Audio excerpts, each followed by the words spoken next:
This is Dr. Sachin Goswami and I welcome you on our YouTube classes Goswami Classes।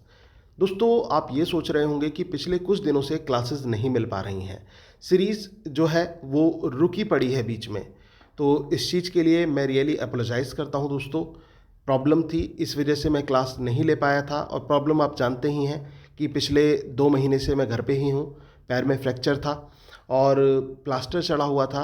अब जब plaster उतरा तो थोड़ी सी critical condition हो गई और चलने में थोड़ी प्रॉब्लम हुई, तो मुझे थोड़ा सा बाहर जाना पड़ा और ट्रीटमेंट के लिए। इस वजह से मैं आपकी क्लास को कंटिन्यू नहीं कर पा रहा था, लेकिन अब आपकी जो क्लास है वो प्रॉपर चलेगी। धीरे धीरे आराम मिल रहा है, चीज़ें सही रूप से हो रही हैं और जल्द ही आपकी जो क्लासेस हैं वो आपको जो ऑनलाइन सेशन है वो भी हम स्टार्ट करेंगे।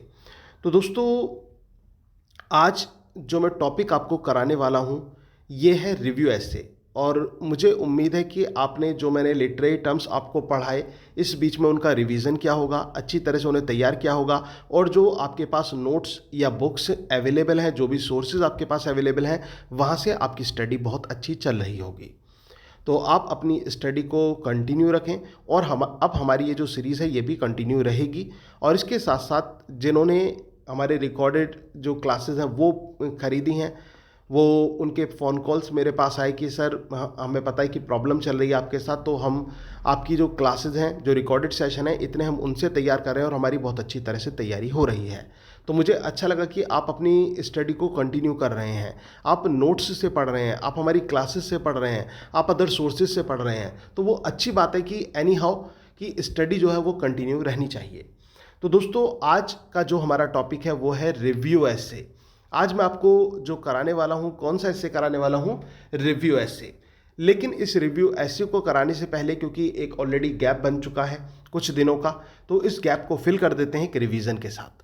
तो आज मैं सबसे पहले आपको रिवीजन कराता हूँ ऐसे और उसके टाइप्स को लेकर। ऐसे होता क्या है दोस्तों, किसको ऐसे कहा जाता है? ऐसे एक प्रोज कंपोजिशन होती है जिसमें सब्जेक्ट डिस्कशन पर मेन फोकस किया जाता है।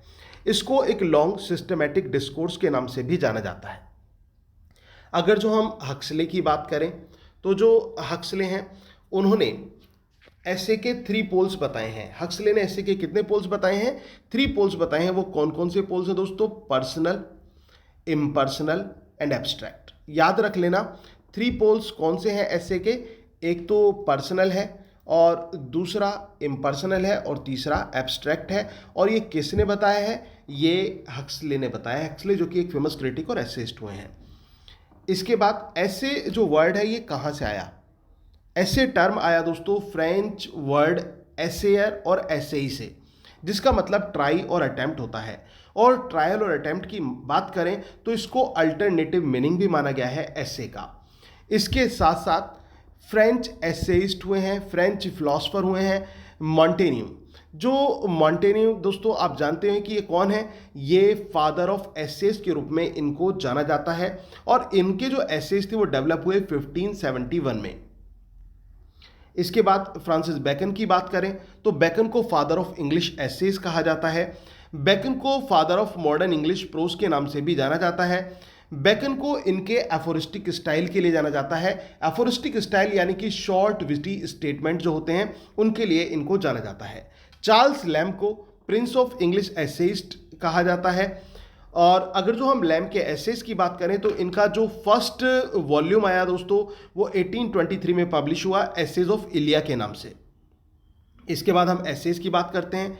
Informal essays, formal essays, travelogue, memoir, periodical essays, biographical essays, autobiographical essays, review essays. ये मैं आपको पढ़ा चुका हूँ। तो आज आपको मैं बताने वाला हूँ रिव्यू एसेज बताऊंगा। ऑटोबायोग्राफिकल तक आपको पढ़ाया जा चुका है, रिव्यू एसेज आपको पढ़ाए जाएंगे और रिसर्च एसेज और सिंथेसिस एसेज के बारे में भी आपको जानकारी दी जाएगी। तो कुल मिलाकर आज हमारा जो एसेज का टॉपिक है वो कंप्लीट हो जाएगा। इनफॉर्मल एसे क्या होता है? इनफॉर्मल ऐसे डील करता है इनफॉर्मल सब्जेक्ट से। दोस्तों ये मैं रिवीजन करा रहा हूं आपको, ये सारी क्लासेस मैं दे चुका हूं। टेलीग्राम चैनल पर आपको सारी वीडियो सीक्वेंस में मिल जाएंगी, तो डिस्क्रिप्शन बॉक्स में जाके टेलीग्राम चैनल को ज्वाइन कर लें ताकि आपको ये जो सीरीज है आज 27th डे है दोस्तों, 27वां दिन है इस सीरीज़ का। तो आपको वो जो प्रीवियस क्लासेस निकली आपकी 26 क्लासेस, वो भी आपको टेलीग्राम पे मिल जाएंगी, उसको ज्वाइन कर लें। इनफॉर्मल ऐसे डील करता है इनफॉर्मल सब्जेक्ट से। ये राइटर के इनर वॉइस को रिप्रेजेंट करता है, इसमें पर्सनल लाइफ को दर्शाया जाता है और इसमें natural functions of everyday life को इसमें जगह दी जाती है और ये स्पॉन्टेनियस और क्रिएटिव होता है। My struggle for an education by Booker T Washington, on doing nothing by JB Priestley और shooting an elephant by George Orwell जो हैं, ये बेस्ट एग्जाम्पल्स आते हैं इनफॉर्मल एसेज के। अगर जो हम फॉर्मल एसेज की बात करें तो सीरियस, डिग्निफाइड, लॉजिकली ऑर्गेनाइज्ड एसे को क्या कहा जाता है? फॉर्मल एसे कहा जाता है। इसमें ऑब्जेक्टिवली राइटर डील करता है, यानी कि वो अपना पर्सनल ना होकर इम्पर्सनल सब्जेक्ट पर वो लिखता है। Bacon, father of English essays जिनको माना जाता है, उन्होंने इसी स्टाइल को अडॉप्ट किया था। उनके एसेज फॉर्मल एसेज कहे जाते हैं और साथ साथ एफोरिस्टिक उनका स्टाइल है, एफोरिज्म के साथ वो फॉर्मल एसेज उनके हैं। फैक्चुअल डिस्क्रिप्शन और ऑब्जर्वेशन जो है वो फॉर्मल एसेज का मेन पार्ट माने जाते हैं और इसमें एक स्ट्रक्चर हमें देखने को मिलता है जिसमें क्लियर आर्ग्यूमेंट की जाती है और इसमें जो तर्क वितर्क है उसको क्लियरली प्रेजेंट किया जाता है। फॉर्मल एसेज जो होते हैं वो थॉटफुल होते हैं और इसमें कंटेम्प्रेरी इश्यूज यानी कि समकालीन मुद्दे जो हैं उनको दर्शाया जाता है और इनकी डिक्शन कैसी होती है, भाषा शैली आर्टिस्टिक एंड लॉजिकल होती है। इसके बाद ऑटोबायोग्राफिकल ऐसे, ऑटोबायोग्राफी आप जानते हैं आत्मकथा को कहते हैं। ऑटोबायोग्राफिकल ऐसे ये पर्सनल अकाउंट होता है राइटर की लाइफ का जो कि खुद के द्वारा लेखक लिखता है। इसमें पर्सनल फैक्ट और इमोशंस को जगह दी जाती है। इसमें फैमिली लाइफ और एजुकेशन को दर्शाया जाता है, सेक्सुअलिटी, रिलेशनशिप और ट्रैवल्स को जगह दी जाती है। इसमें लेखक के ग्रोथ, उसका जो करियर है एज ए राइटर उसमें कितनी ग्रोथ हुई है उसको भी ये हाईलाइट करता है और कंटेम्प्रेरी राइटिंग में जो मीडियम ऑफ कन्फेशन है उसका भी एक आधार है ये ऑटोबायोग्राफिकल एसेज। इसके बाद बायोग्राफिकल एसेज पर हम आते हैं तो ये हिस्टोरिकल अकाउंट होता है किसी के जीवन का। जो बायोग्राफिकल एसेज होते हैं इसमें पर्सनल सराउंडिंग से डील करते हैं। इसमें ये बताया जाता है कि किस प्रकार से जो व्यक्ति का व्यवहार है उसको दर्शाया जाता है और इसमें जो पर्सन की इंडिविजुअलिटी है उसको रिप्रेजेंट किया जाता है। ये राइटर की जो पर्सनल फीलिंग्स होती हैं उस व्यक्ति को लेकर उसको दर्शाया जाता है इसमें। और जो बायोग्राफिकल एसेज थे दोस्तों वो 4th सेंचुरी BC में एग्जिस्टेंस में बायोग्राफी आ गई थी और इसको लिविंग और डेड पर्सन किसी के बारे में भी लिखा जा सकता है जो बायोग्राफिकल होते हैं, जबकि ऑटोबायोग्राफिकल को लिविंग पर्सन खुद अपने बारे में लिखता है। और जो अगर जो हम बात करें बायोग्राफिकल एसेज की तो 2 तरह के होते हैं, हिस्टोरिकल एंड जनरल। और इसमें किसी की व्यक्ति के जीवन को दर्शाने का, एक्सप्रेस करने का बेस्ट तरीका ये माना जाता है। इसके बाद हम बात करेंगे मेम्योर की। मेम्योर का रिवीजन मैं आपको करा देता हूं कि मेम्योर होता क्या है। मेम्योर की बात करें तो मेम्योर वर्ड लेटिन वर्ड मेमोरिया से आया। मेमोरिया जिसका मतलब होता है मेमोरी, इसी से आप समझ जाइए कि खट्टी मीठी यादें। तो कुछ यादें अच्छी होती हैं, कुछ यादें बुरी होती हैं। जब उन यादों को हम एक लिखित रूप में उतार देते हैं तो बन जाता है मेम्योर। इतना सिंपल है मेम्योर को समझना। तो एक बायोग्राफिकल स्केच होता है मेमोरीज का। ये रिकॉर्ड होता है रिसर्च या फिर किसी सब्जेक्ट पर जो रिसर्च की गई है उसका। मेम्योर जो है वो जनरली कंसर्न करते हैं एक्शंस, ऐसे एक्शंस को जो राइटर की खुद की लाइफ में ना होकर अन्य व्यक्तियों के जीवन में होते हैं। राइटर केवल उनको ऑब्जर्व करता है, देखता है। ये रिकलेक्शन होता है इमेजेस का, ड्रीम्स का और इवेंट्स का। गुड मेम्योर्स को 2 चीज़ रिक्वायर्ड होती हैं। क्वेश्चन इंपॉर्टेंट है दोस्तों, गुड मेम्योर में कौन सी दो चीज़ें हैं जो रिक्वायर्ड होती हैं? Number 1 art, number 2 craft. Good मेम्योर जो है वो केयरफुल एक्ट ऑफ कंस्ट्रक्शन माना जाता है। Recollection of childhood by Richard Steele, इसको फाइनेस्ट एग्जाम्पल माना जाता है मेम्योर का। इसके बाद हम पीरियोडिकल ऐसे की बात करें तो ये मैंने आपको बताया था 18th सेंचुरी में एक अलग प्रकार के ऐसे डेवलप हुए जिनको सोशल और पीरियोडिकल ऐसे कहा गया और ये जर्नलिज्म से प्रभावित एसेज थे, जो जर्नलिज्म के कारण ही इनका उदय हुआ था। इसमें सोशल कंसर्न पर जगह दी जाती है, इसी वजह से इसको सोशल एसेज कहा जाता है। इसमें social manners of that particular period को रिप्रेजेंट किया जाता है। इसके साथ साथ जो पायनियरिंग वर्क था पीरियोडिकल एसेज का वो दोस्तों वो डैनियल डेफॉय के रिव्यू में हमें देखने को मिलता है। इसके साथ साथ जो न्यू वैरायटी थी इस प्रकार के एसेज की वो पॉपुलराइज्ड की गई किसके द्वारा? जोसेफ एडिसन और रिचार्ड स्टील के द्वारा। इन्होंने इसको जो है इनका बहुत ज़्यादा कंट्रीब्यूटेड रहा पीरियोडिकल्स में। टैटलर और स्पेक्टेटर को लेकर ये 2 मैगजीन्स थी जो कि रिचार्ड स्टील और जोसेफ एडिसन का कंट्रीब्यूशन मानी जाती हैं और इनको पीरियोडिकल्स के नाम से जाना जाता है। ये जो पीरियोडिकल्स थे दोस्तों केवल 4 ईयर सर्वाइव किया इन्होंने, लेकिन ऐसे के टर्म को और पीरियडिकल्स को बहुत पॉपुलर बना दिया। इसमें एक हमें इन्फ्लुएंस देखने को मिलता है उस सेंचुरी के थॉट का, मतलब वहाँ पर लोगों की क्या सोच थी, क्या उनका तौर तरीका था, वो सारी चीज़ें हमें देखने को मिलती हैं। इससे क्या हुआ, जो क्रिटिसिज्म था, लिटरेरी क्रिटिसिज्म, उसका एडवांसमेंट इसमें हमें देखने को मिला। इसके साथ साथ दोस्तों इनका जो पीरियडिकल एसेज का मेन एम था वो ये था कि जो फिलॉसफी थी उसको बाहर लेकर आना चार दीवारी से, उसको बाहर लेकर आना लाइब्रेरी से, स्कूल से, कॉलेजेस से। और अब वो जो सोशल डिस्कशन था दोस्तों कहाँ होने लगा, वो सोशल डिस्कशन होने लगा क्लब्स में, असेंबलीज में, टी टेबल्स पर और कॉफ़ी हाउसेज में, और ये बहुत पॉपुलर हो गए। अगर जो हम सेंट्सबेरी के शब्दों में बात करें तो जो पीरियडिकल एसेज था उसने ये बताया कि किस प्रकार से lovers, mistress, husbands, wifes, parents और फ्रेंड्स को ट्रीट करना चाहिए। पर्सनल होने के बावजूद भी इन प्रकार के एसेज में कुछ भी पर्सनल नहीं था। इसके बाद अगर जो एडिसन और स्टील के बाद बात करें तो दोस्तों डॉक्टर जॉनसन आते हैं, जिन्होंने पीरियडिकल्स को कंट्रीब्यूट किया अपने खुद के periodicals the Rambler and the Idler के थ्रू। इसके बाद आज का हमारा टॉपिक आ जाता है रिव्यू ऐसे। कौन सा टॉपिक है दोस्तों आज का हमारा? रिव्यू ऐसे है, जो मैं आज आपको पढ़ाने वाला हूं, रिव्यू ऐसे।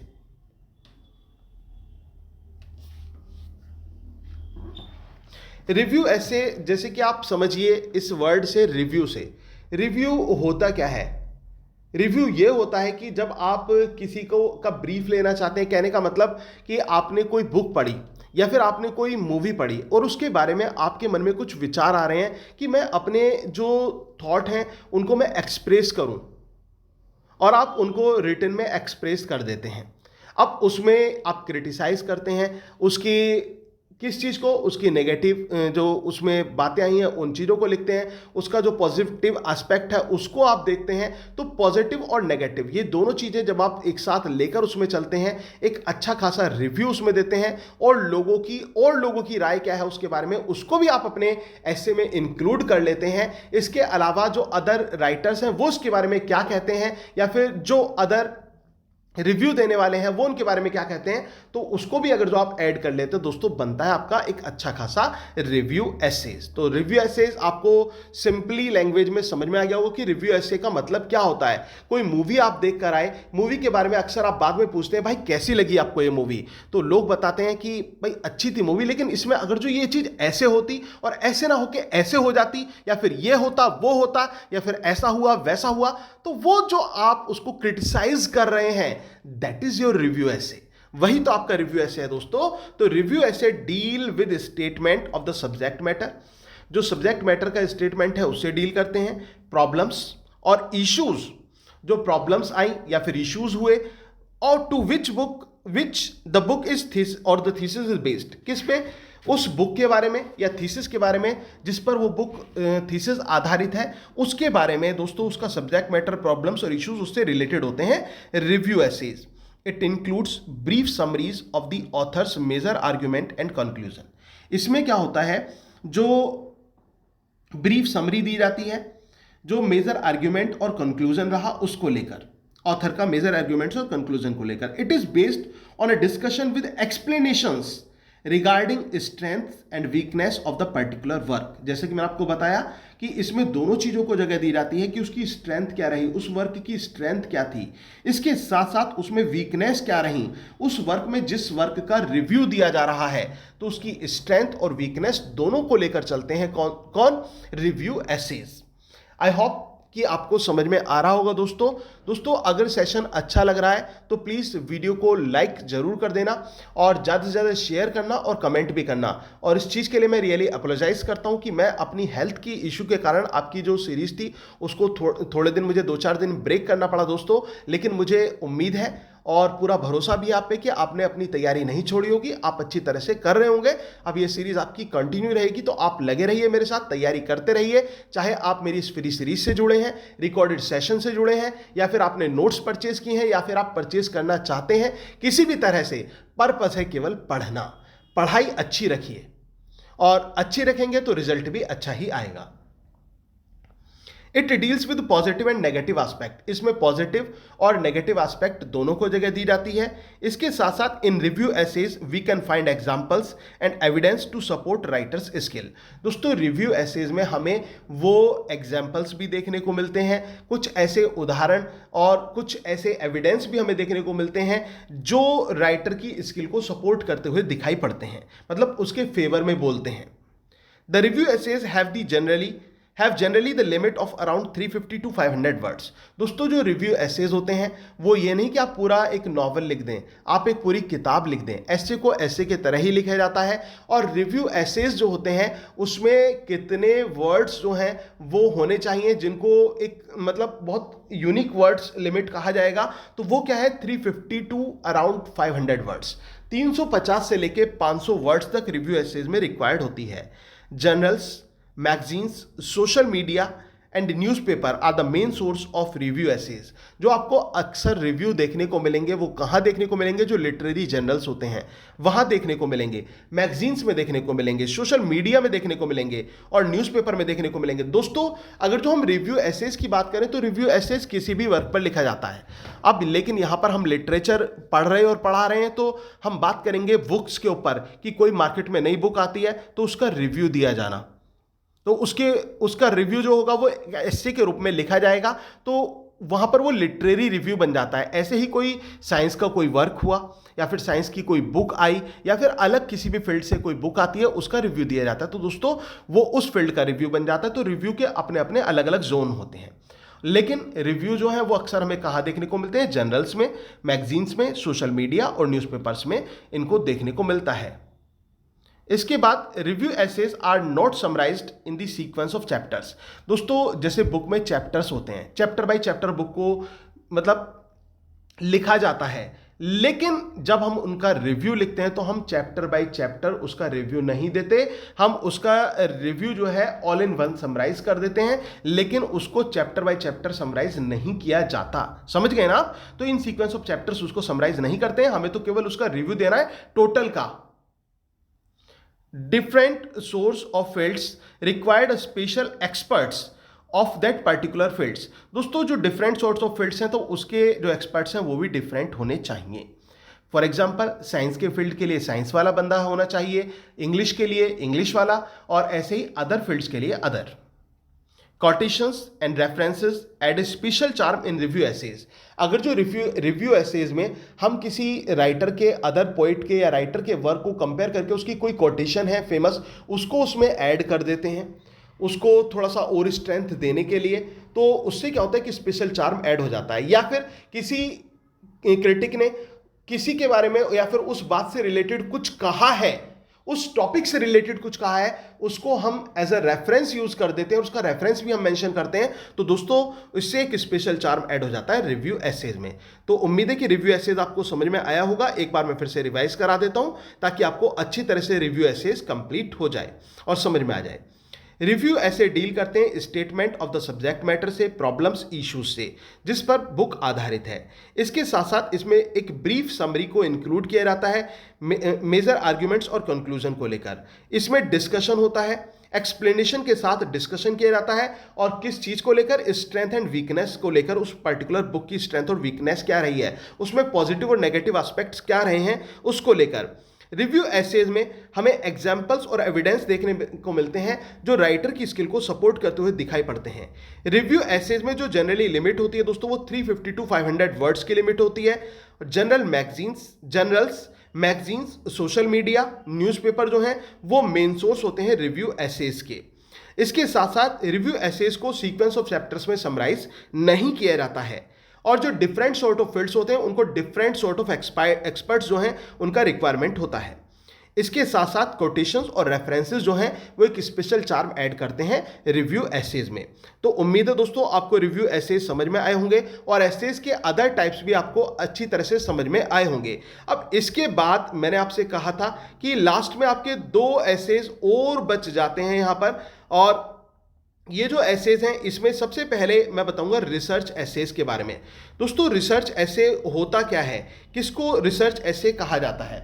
जो हमारे रिसर्च एसेज होते हैं वो ये होते हैं कि जब हम किसी पर्टिकुलर सब्जेक्ट को लेते हैं, कुछ टॉपिक पढ़ते हैं। देखो थीसिस क्या हो गया, थीसिस आपने देखा होगा जब आप पीएचडी करते हैं या फिर आपने देखा होगा कोई बंदा पीएचडी कर रहा है, तो पीएचडी करने में वो एक पर्टिकुलर टॉपिक को सेलेक्ट करता है, ठीक है ना, किसी भी टॉपिक को सेलेक्ट करता है और उस टॉपिक के ऊपर या फिर उस पर्टिकुलर राइटर के ऊपर वो अलग अलग सोर्सेज से मटेरियल को कलेक्ट करता है, इंफॉर्मेशन कलेक्ट करता है और रेफरेंसेस और कोटेशंस की सहायता से वो अपनी थीसिस को, एक अच्छी खासी थीसिस जो कि अराउंड आपके 350 और अराउंड 400 पेजेस के अराउंड में आती है अच्छी खासी थीसिस, उसको वो बनाता है। 250 से मिनिमम स्टार्टिंग होती है अच्छी थीसिस की, और दोस्तों इसके बाद बढ़ जाते हैं पेजेस, तो उसमें वो तैयार करता है अपनी थीसिस को। जिस तरह से उसने रिसर्च की, अपने एक टॉपिक को लेकर थीसिस तैयार की, उसी का अगर जो हम ब्रीफ कर दें, बहुत आसान शब्दों में समझा रहा हूं, उसी का अगर जो हम ब्रीफ कर दें, उसी को हम शॉर्ट कर दें, तो दोस्तों वो बन जाएगा रिसर्च ऐसे। तो रिसर्च ऐसे की अगर जो हम बात करें तो ये क्या होता है, रिसर्च ऐसे is a result of any particular research on any particular topic made by the writer. Writer के द्वारा किसी भी पर्टिकुलर टॉपिक पर जो रिसर्च की गई है और उसके ऊपर एक लेख लिखा गया है, तो वो क्या बनेगा हमारा, वो रिसर्च ऐसे बन जाएगा। उसको रिसर्च ऐसे कहा जाएगा। आपने किसी जगह के ऊपर, किसी विलेज के ऊपर, किसी टेंपल के ऊपर, किसी रिलीजियस प्लेस के ऊपर, अदर रिलीजियस प्लेसेस के ऊपर, या फिर किसी हिस्टोरिकल मॉन्यूमेंट्स को लेकर, या फिर किसी राइटर को लेकर, किसी साइंटिस्ट को लेकर, आप किसी को भी लेकर रिसर्च कर सकते हैं। लेकिन उस रिसर्च में आपके में फैक्ट्स होने चाहिए, पूरी इंफॉर्मेशन होनी चाहिए, लोगों की राय होनी चाहिए और अलग अलग रेफरेंसेस और कोटेशंस होने चाहिए, तब आपके जाके बनेगा रिसर्च ऐसे। और जितने ऐसे के वर्ड्स की लिमिट होती है उसी में ये ऐसे भी लिखा जाता है। तो रिसर्च ऐसे क्लियर हुआ।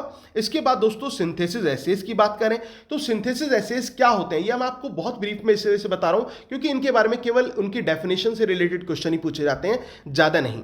सिंथेसिस एसेस की बात करें तो ये क्वेश्चन आता है कि essays of merit and demerits called, इतना ही आता है बस केवल एग्जाम में, तो आपका आंसर होगा सिंथेसिस एसेस। अगर जो इसको समझे तो इसमें क्या होता है, एक इस प्रकार का ऐसे होता है जिसमें किसी भी सब्जेक्ट जिस पर ऐसे लिखा जा रहा है उसके प्रोज एंड कॉन्स दोनों को लेकर लिखा जाता है, वो उसके पक्ष और विपक्ष दोनों को लेकर लिखा जाता है, उसमें अच्छाइयां बुराइयां क्या हैं उन दोनों को लेकर लिखा जाता है, तो बनता है सिंथेसिस ऐसे। तो ऐसे based on merit and demerits, that is called synthesis ऐसे। तो दोस्तों उम्मीद है आपको ऐसे और ऐसे के टाइप्स आपको समझ में आ गए होंगे। अब हम कल से स्टार्ट करने वाले हैं ड्रामा। क्या स्टार्ट करेंगे दोस्तों, ड्रामा, और ड्रामे में लेकर सबसे पहले हम चलेंगे ट्रेजेडी। सबसे पहले तो मैं ड्रामे को ही एक्सप्लेन करूंगा कि ड्रामा होता क्या है, ठीक है ना, ड्रामे में क्या क्या सोर्सेज रिक्वायर्ड होती हैं, वो सारी चीजें डिस्कस होंगी। उसके बाद ट्रेजेडी को डिस्कस करेंगे और जो कंपोनेंट्स हैं ड्रामे के उनको डिस्कस आपसे किया जाएगा। तो दोस्तों बने रहिए मेरे इस चैनल पर। और साथ ही साथ एक रिक्वेस्ट आपसे है कि अगर आप मेरे से तैयारी कर रहे हैं, आपको क्लासेस अच्छी लग रही तो प्लीज रिकॉर्डेड सेशन को भी आप परचेज जरूर कर लें, जो कि मात्र 1000 रुपए में आपको मिल रहा है। फ्रॉम डे 1 से लेकर लास्ट डे तक की पेड क्लासेज हैं हमारी, जिसमें चारों राइटर्स कवर हैं, हिस्ट्री ऑफ इंग्लिश लिटरेचर को कवर किया गया है, लिटरेरी टर्म्स को कवर किया गया है, फिगर्स ऑफ स्पीच कवर है, और इसके साथ साथ ग्रामर के सभी टॉपिक्स उसमें कवर किए गए हैं। तो इनको आप अच्छी तरह से तैयार कीजिए, अच्छी तरह से मन लगाकर पढ़िए, और इस तरह से आप तैयारी करेंगे। और अगर जो आप हमारे नोट्स भी परचेज करना चाहते हैं जो कि 2000 रुपए के हैं, लेकिन आप इस सीरीज के साथ परचेज करते हैं तो आपको दोनों चीज मात्र 2500 रुपए में मिल जाएंगी। तो एक स्पेशल ऑफर है, इसका फायदा जरूर उठाएं और वीडियो को लाइक, शेयर और कमेंट करना ना भूलें।